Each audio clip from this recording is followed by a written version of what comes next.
In the grand chamber of the Galactic Council, an uneasy silence settled over the gathered representatives. The high domed ceiling, typically resonant with the Council's authoritative decrees, now only amplified the tension as members awaited the contents of a message from Earth, a message carrying humanity's response to the Council's latest demand. Whispers passed through the ranks, betraying a rare undercurrent of fear and indignation. The Galactic Council, an interstellar assembly that had ruled with absolute power for millennia, was not accustomed to resistance. Yet Earth, a relatively new civilization, had responded to the Council's ultimatum in an unexpected way. For eons, the Galactic Council had woven its influence through countless civilizations, enforcing unity under their control in exchange for protection. It was a well-worn process. A council emissary would arrive, present an ultimatum of compliance and subservience, and most worlds would acquiesce, surrendering their freedom in return for survival. Under council rule, each planet contributed resources, technology, and loyalty, thereby expanding the council's dominance. They expected no less from humanity, whose advancements in strategic position made Earth a desirable acquisition. The Council had offered Earth the same terms: subservience in exchange for inclusion in their empire and protection from the harsher threats lurking in the galaxy. But this time, something had gone wrong. Humanity's response arrived not as an acceptance, nor even as a request for negotiation. Instead, humanity's leaders had refused outright. In a tone that resonated with unwavering defiance, they had declared that Earth would not bow, that its people would remain free, and that they would not submit to becoming mere subjects in another species' empire. The council members felt an unfamiliar chill as they processed humanity's audacity. Panic was beginning to creep into the edges of the assembly, and for the first time, the council members wondered if they had underestimated the human spirit. In a secure, dimly lit chamber at the heart of Earth's government, representatives from every corner of the planet gathered to discuss the Galactic Council's ultimatum. Heads of state, military officials, scientists, and leaders of industry sat shoulder to shoulder, united in purpose and resolve. There were no factions here, no differences, only the shared understanding that humanity's fate hung in the balance. For hours, they deliberated, weighing the risks and the future of their people. As the council's terms were reviewed, faces hardened, and a decision formed like steel forged in fire. They would not submit. They would reject the council's demands outright, even if it meant facing an empire known to be relentless. Leading the charge was humanity's chosen diplomat, a figure both respected and revered. Known for his sharp intellect and a calm demeanor under pressure, this diplomat had faced countless high-stakes negotiations on Earth, but this task was unlike any before. The weight of the world, quite literally, rested on their shoulders. With unwavering resolve, they prepared humanity's message, every word selected to ensure that Earth's defiance was felt across the galaxy. When the message was ready, it was transmitted directly to the Council. On the screen, the diplomat's steady gaze held firm as they delivered humanity's response. We, the people of Earth, will not bow. We value our freedom above all, and we will defend it at any cost. Our resources are not yours to take, and our people are not subjects to be ruled. Earth will remain free. If you wish to test our resolve, you will find us more than ready. The words were delivered with a clarity that left no room for misinterpretation. Humanity's answer was final, and it was a clear refusal. The response rippled across Earth as citizens received the news. Some felt a chill of fear at the sheer audacity of defying an empire that spanned the stars. But that fear was soon overtaken by a swelling pride. Across cities and towns, humanity's resilience took shape in spontaneous gatherings and rallies. People, even those who had never concerned themselves with politics, spoke with passion about the right to self-determination. Fear, mingled with pride, forged a shared purpose.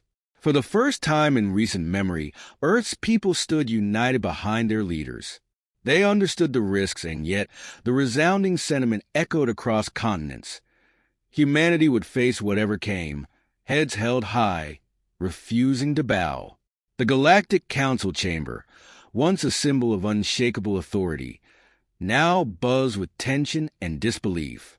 Humanity's refusal to comply had shattered the Council's expectations, sending shockwaves through the Assembly. Council members, who typically enjoyed absolute obedience from their territories, now grappled with the unthinkable. Earth had rejected them outright, choosing defiance over submission. Whispers of confusion turned to open outrage, and soon the chamber filled with urgent voices, each one more panicked than the last. As fear seeped in, disbelief gave way to a dawning realization. Their well-honed tactics had failed, and they had underestimated humanity's spirit. Among the ranks was Orin, a young council member from a lesser-known species that had itself been absorbed into the council only a few generations prior. Unlike the hardened veterans who dominated the council's ranks, Orin's perspective was colored by the memory of his people's struggle to retain their culture and autonomy. As the council erupted into chaos, Orin watched with a blend of fascination and quiet admiration for humanity's resolve. Their refusal was bold, and it stirred something in him, a questioning of the council's iron-fisted approach. Perhaps, he wondered, not all civilizations were meant to be ruled by force. Debates broke out, and the council found itself divided in a way it hadn't been in centuries. Some members, outraged by humanity's defiance, advocated immediate retaliation, arguing that a swift, brutal response was necessary to maintain control and send a message to other civilizations. They feared that if humanity's rebellion went unpunished, it would spark hope among other subjugated species, leading to widespread dissent. Yet others, especially Orin, questioned the wisdom of an all-out assault. "Are we so insecure," he asked calmly, "that we cannot tolerate a single world's refusal?" This quiet question drew sharp glances from the more seasoned council members. To them, Orin's curiosity was not only naive but potentially dangerous. Yet Orin couldn't help but be drawn to humanity's resilience and independence, traits that reminded him of his own people before the Council's influence took root. While others saw humanity's defiance as a threat to their power, Orin saw a glimmer of something else, perhaps a new way of existing alongside other civilizations without imposing rigid control. As tensions rose, Orin's growing admiration for humanity created a subtle but powerful tension between him and the Council's more ruthless leaders. He sensed that humanity's fight for autonomy was more than a mere act of defiance. It was a symbol of something the Council feared most, a spark that could ignite the fires of rebellion across the galaxy.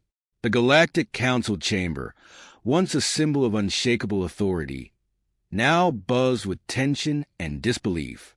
Humanity's refusal to comply had shattered the Council's expectations, sending shockwaves through the Assembly.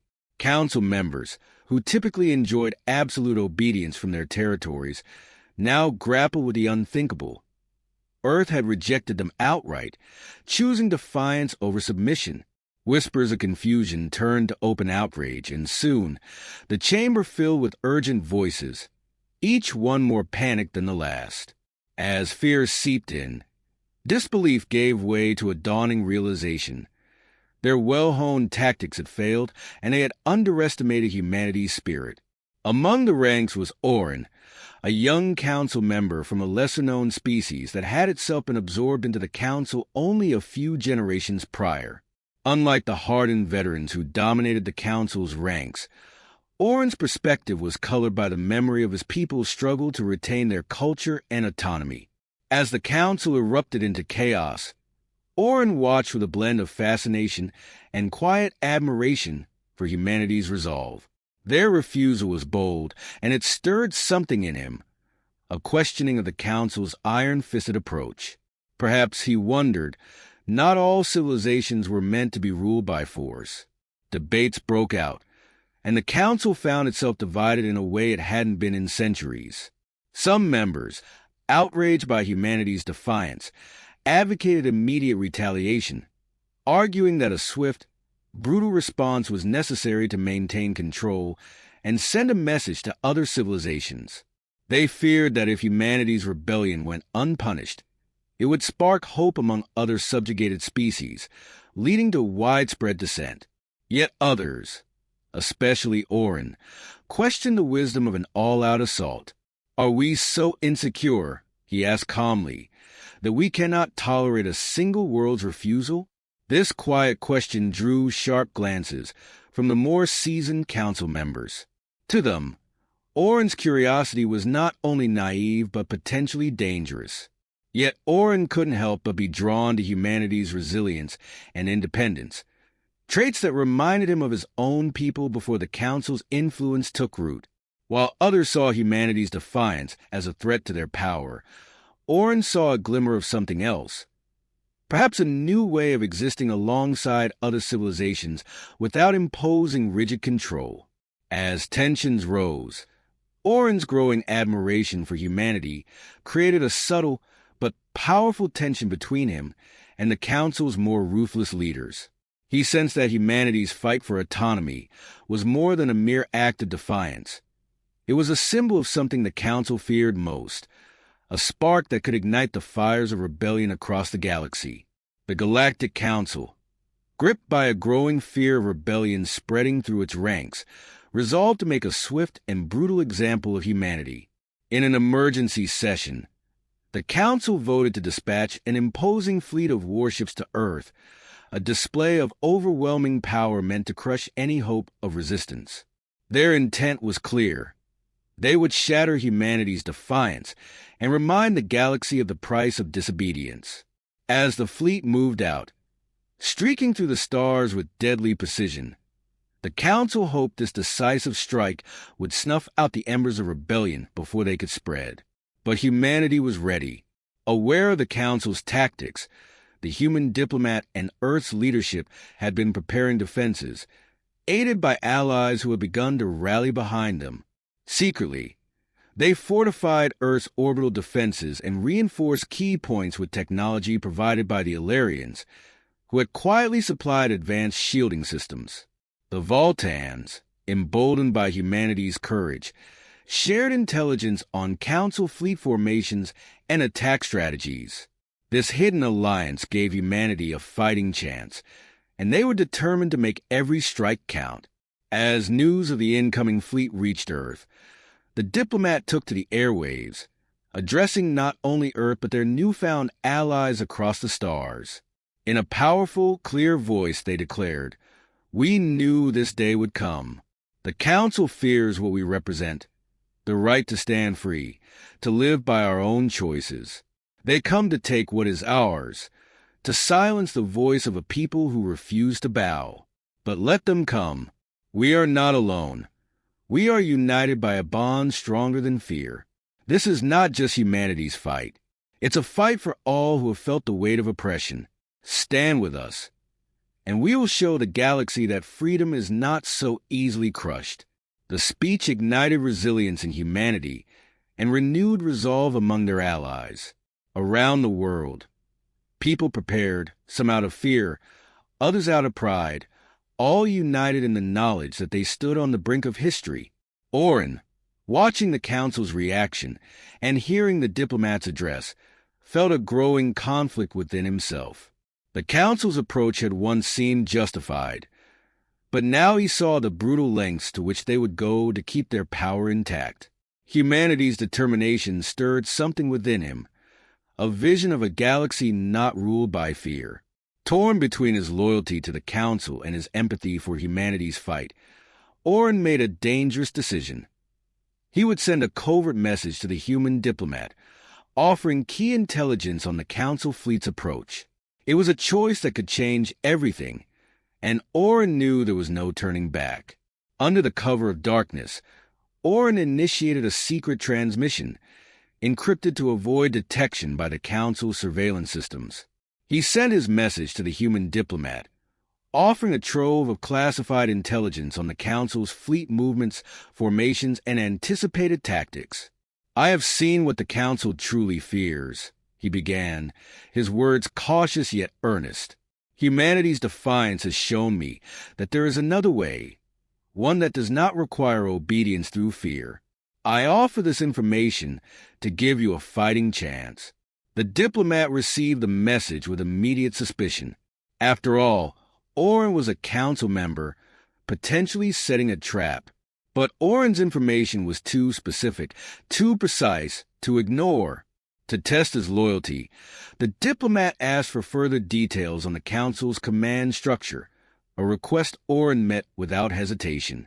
As he provided additional intelligence, detailing weak points in the fleet's formation and the Council's communication vulnerabilities, humanity's leaders realized his intentions were genuine. In their conversations, Orin grew more attuned to humanity's values of freedom and autonomy, concepts rare within the Council, where loyalty was demanded and individuality suppressed. The diplomat's conviction in humanity's right to self-determination struck Orin deeply.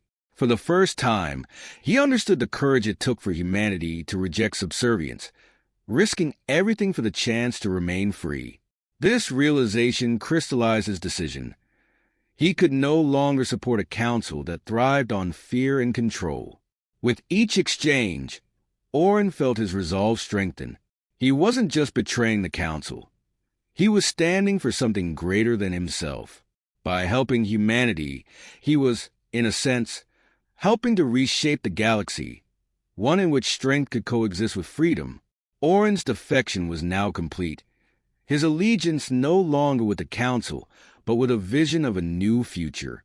The Galactic Council's fleet descended upon Earth like a wall of metal and fire, blotting out the stars with their sheer numbers.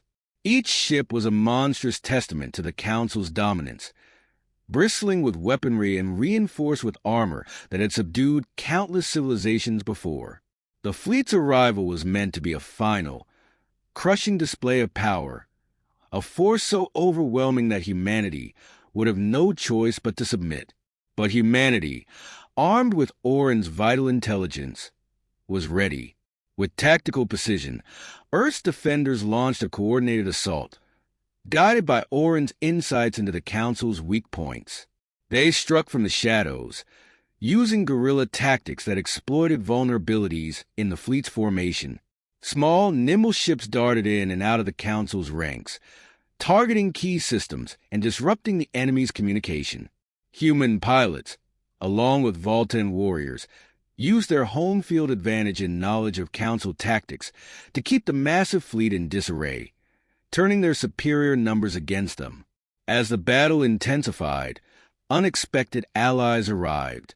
Ships from the Illyrian forces, sleek and technologically advanced, emerged from hyperspace and joined the fray, their specialized energy weapons wreaking havoc on the Council's front line. The Vultans, fierce and relentless, deployed their ground troops on Council ships, overtaking them from within. One by one, other oppressed species from across the galaxy appeared, each contributing unique strengths honed under Council oppression. Their arrival shocked the Council's commanders, who had not anticipated such a widespread rebellion. And in the chaos, their ranks began to fracture. The Council's panic grew as they watched their invincible fleet falter. Reports poured in from across the galaxy, suggesting that Earth's defiance was igniting similar uprisings on distant worlds. Fear took hold within the Council as they realized that this wasn't just a battle for Earth. It was a symbol of resistance that could sweep through every civilization they had oppressed. The Council's iron grip, once unshakable, was crumbling before their eyes. Caught in the whirlwind of rebellion, the Council's once mighty fleet found itself overpowered by unity and determination, forces they hadn't accounted for. As humanity and their allies drove the Council back, one thing became clear. This was no longer just humanity's fight. It was the galaxy's battle for freedom, and Earth had sparked a fire that the Council, despite all its power, could not extinguish. As news of humanity's defiant victory spread like wildfire across the galaxy, the once unbreakable hold of the Galactic Council began to fracture.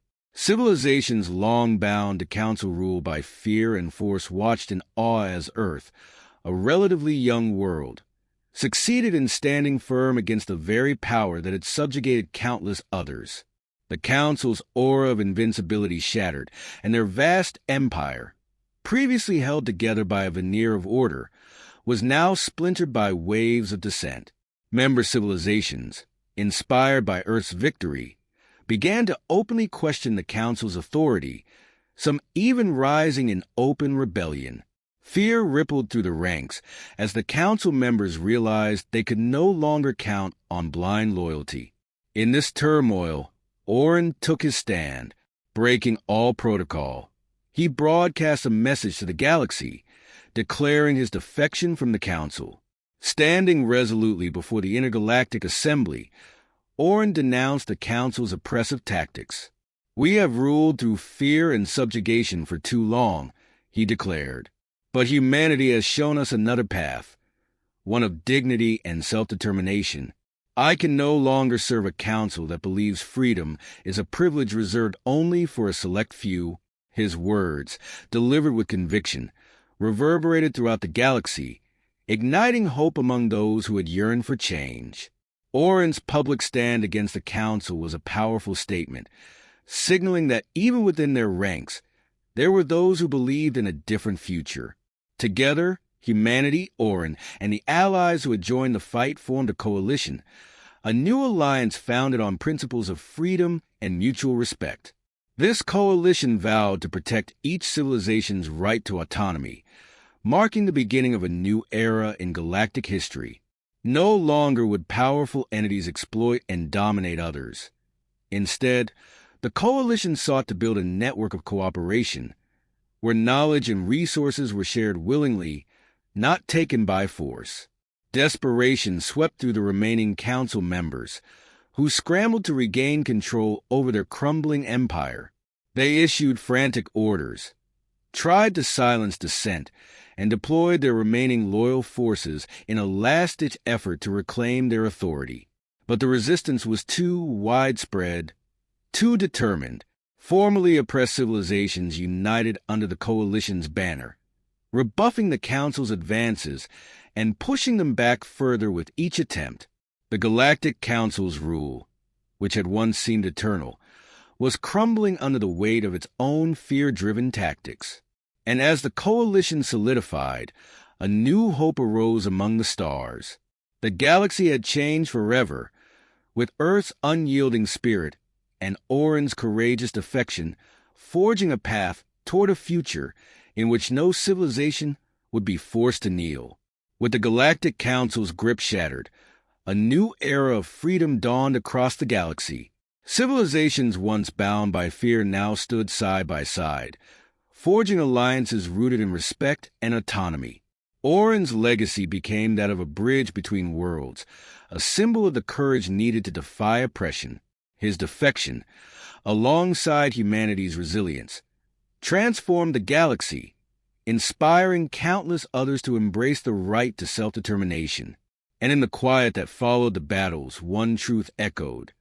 The unyielding spirit of freedom, once feared by many, had ultimately become the force that united them all.